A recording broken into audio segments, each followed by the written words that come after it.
Saisis un trombone, là tout de suite. Sens sa légèreté. Ce petit objet pèse environ 1 gramme.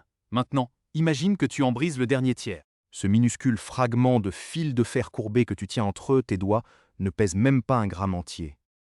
C'était plus léger qu'un papillon, plus fin qu'un billet de banque plié. Si tu ouvrais la main pour le laisser tomber, tu ne sentirais même pas le contact sur ta paume. Pourtant, le 6 août 1945, 7/10 d'un seul gramme de matière ont tout simplement disparu de l'univers. Ils ne se sont pas évaporés, ils ne se sont pas transformés en fumée, ils ont cessé d'exister en tant que matière. Et à l'endroit précis où ils se trouvaient, une ville entière, Hiroshima, a été rayée de la carte. 80 000 personnes ont été effacées en un instant. Des bâtiments de béton ont été pulvérisés sur des kilomètres à la ronde. Un mur de feu a hurlé pendant des heures. Et tout cela, absolument tout ce chaos, a été causé par une quantité de matière réelle transformée en énergie pure plus légère que ton petit bout de trombone. Laisse-moi te poser une question qui semble sortir d'une classe de maternelle, mais qui est l'une des plus terrifiantes de la physique. Que signifie disparaître pour la matière ? À l'école, on nous a appris une règle qui semble aussi solide que le granit. La matière se conserve. Elle ne peut être ni créée ni détruite. On peut la plier, la fondre, la brûler, la dissoudre. Mais à la fin de la journée, il reste exactement la même quantité d'atomes. C'était le dogme de Lavoisier depuis 1780. Toute la chimie et l'ingénierie reposaient sur cette satisfaction mathématique. Ce qu'on pèse au début égale ce qu'on pèse à la fin. Sauf que c'était faux. En 1905, un modeste employé du bureau des brevets à Berne publie un court article au titre presque banal. L'inertie d'un corps dépend-elle de son contenu en énergie ? Personne n'a crié au génie sur le moment. Pourtant, derrière ces 3 pages se cachait l'équation la plus dévastatrice de l'histoire. L'idée d'Einstein était simple mais radicale. Et si la masse et l'énergie n'étaient pas 2 choses distinctes, mais une seule et même chose portant des costumes différents ? Tu connais cette formule, elle est sur des t-shirts et des tasses à café. EMC2. Mais aujourd'hui, je veux que tu la comprennes jusqu'à la moelle, que tu sentes le drame qui se joue dans chaque lettre. Commençons doucement. E est l'énergie. Qui aime est la masse. Mais tout le secret, toute la violence de l'univers réside dans ce fameux C. La vitesse de la lumière n'est pas seulement un grand nombre. Elle est absurde, grotesque, inconcevable. En une seule seconde, le temps d'un battement de cils, un rayon lumineux fait 7 fois et demi le tour de la Terre. Avant même que tu aies fini de cligner des yeux, la lumière est allée sur la Lune et en est revenue. Rien dans ton expérience quotidienne ne s'approche de cette vitesse. Mais dans l'équation, on ne se contente pas de C. On le multiplie par lui-même. C2. Et quand on élève au carré un nombre déjà monstrueux, on obtient un résultat qui défie toute raison. Dans le système métrique, c'est un 9 suivi de 16 zéros.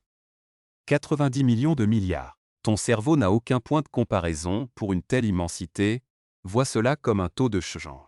Quand tu voyages, tu échanges tes euros contre une devise locale. Pour la matière, le taux de change vers l'énergie, c'est C2. Cela signifie que si tu pouvais convertir une quantité minuscule ridicule de masse en énergie, tu recevrais en retour une fortune énergétique absolument indécente. Rendons cela concret. Prends un sac de sucre d'1 kilo. Si tu convertissais cette masse intégralement en énergie, tu obtiendrais 25 milliards de kilowattheures. C'est assez pour alimenter un pays entier pendant 1 an. À partir d'un simple sac de sucre. Évidemment, personne ne peut faire ça. La nature ne nous facilite pas la tâche.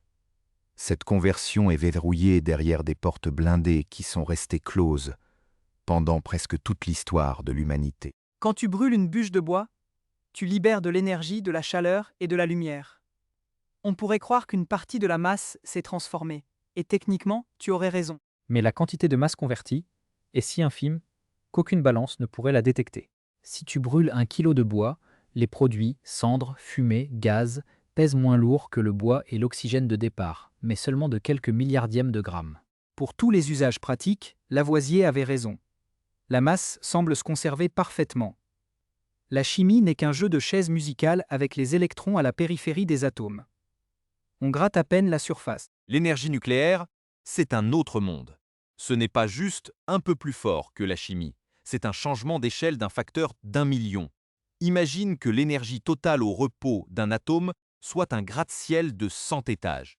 L'énergie chimique, celle qui alimente tes muscles, une pile ou un moteur à explosion, revient à gratter une minuscule écaille de peinture sur un mur du hall d'entrée.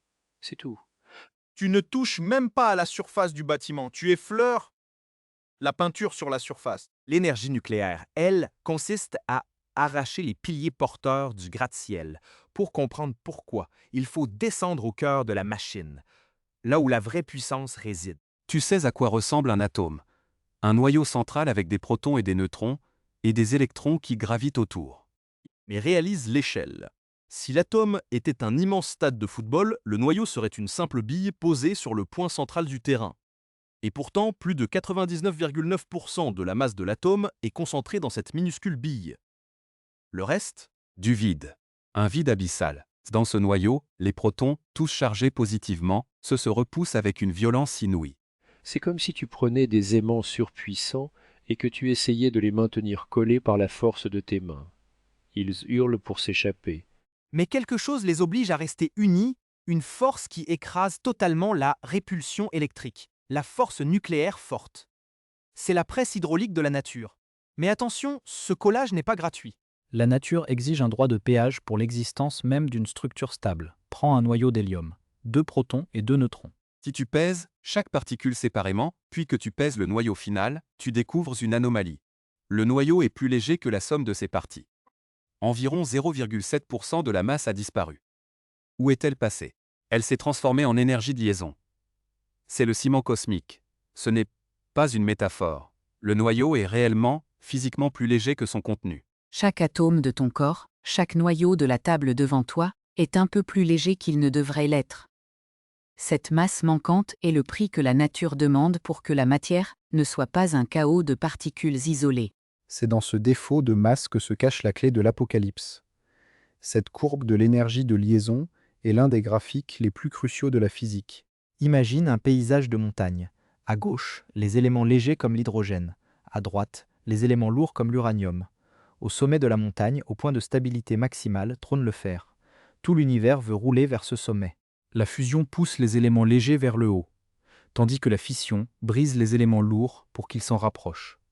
Dans les deux cas, la différence de masse est convertie en énergie. C'est la monnaie de la nature, l'uranium-235 est l'outil parfait pour ce braquage énergétique. Il est nerveux, instable. Il suffit qu'un seul neutron s'y égare pour que le noyau n'en puisse plus. Il éclate violemment. Ces fragments sont projetés à 3% de la vitesse de la lumière. C'est de là que vient la chaleur. Ce ne sont pas des flammes, ce sont des débris atomiques qui hurlent à travers la matière à 30 millions de kilomètres par heure. Mais le génie ou l'horreur réside dans les 2 ou 3 neutrons qui s'échappent aussi. Ce sont les allumettes du prochain incendie. 1 devient 2, 2 deviennent 4. C'est la croissance exponentielle, un monstre que l'esprit humain peine à concevoir. Chaque génération dure 10 nanosecondes. En moins d'une microseconde, la réaction passe d'un seul atome à une puissance capable d'effacer une métropole. C'est si rapide qu'aucun réflexe, aucun signal, aucune alerte ne peut suivre. Mais la physique est capricieuse. Pour que ça marche, il faut une masse critique. Trop peu d'uranium et les neutrons s'échappent sans rien toucher. De plus, l'uranium naturel est composé à 89% de l'isotope 238 qui étouffe la réaction. Il a fallu construire une ville secrète à Oak Ridge, mobiliser 75 000 personnes et des usines de la taille de quartiers entiers pour trier les atomes un par un. Un effort industriel démentiel pour produire seulement 64 kg d'uranium-235. Et au cœur de Little Boy, la bombe luttait contre elle-même. L'énergie libérée par les premières fissions tendait à éparpiller le combustible avant qu'il n'ait pu réagir. Résultat, moins de 2% de l'uranium a réellement servi. Et le reste a été soufflé. Tout ce vacarme, toute cette logistique pour que 7 dixièmes de gramme franchissent enfin la porte interdite de EMC2. Mais cette équation, elle ne s'arrête pas au champ de ruines. Elle fonctionne aussi dans l'autre sens, et c'est là que le retournement de cerveau opère vraiment.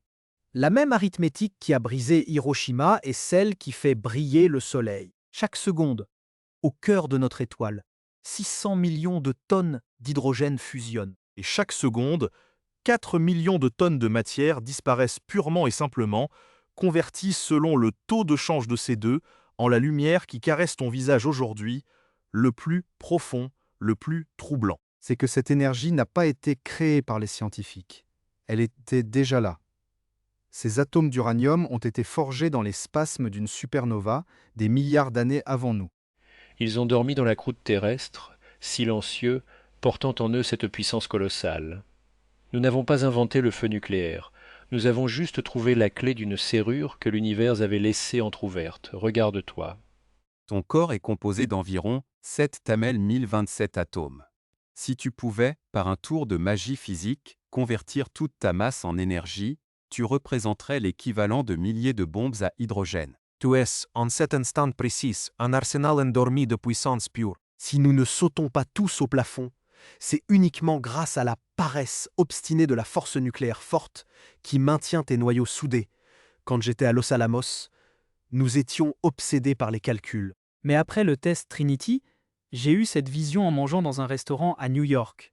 Je regardais les gens construire des ponts et des immeubles, et je me demandais, pourquoi bâtir, si tout peut s'évaporer en un seul éclair? Il m'a fallu du temps pour comprendre. La physique n'est pas cruelle, elle est juste honnête. EMC2 n'est pas un slogan pour t-shirt, c'est la description nue de la réalité. Elle nous dit que tout ce que tu touches, un grain de sable, une goutte d'eau, l'être que tu aimes, est un réservoir de puissance qui attend son heure. La réalité ne nous doit pas le confort, elle ne nous doit que la vérité. Et la vérité, c'est que 7 dixièmes de grammes se sont réveillés au-dessus d'Hiroshima. Le reste de la matière, lui, dort encore. Si tu devais me dire, en une seule phrase, ce que cette équation change à ta vision du monde, qu'écrirais-tu? Partage-le en commentaire. Pour continuer à voir le monde tel qu'il est vraiment, abonne-toi à Le Chemin de Feynman. On se retrouve au prochain voyage.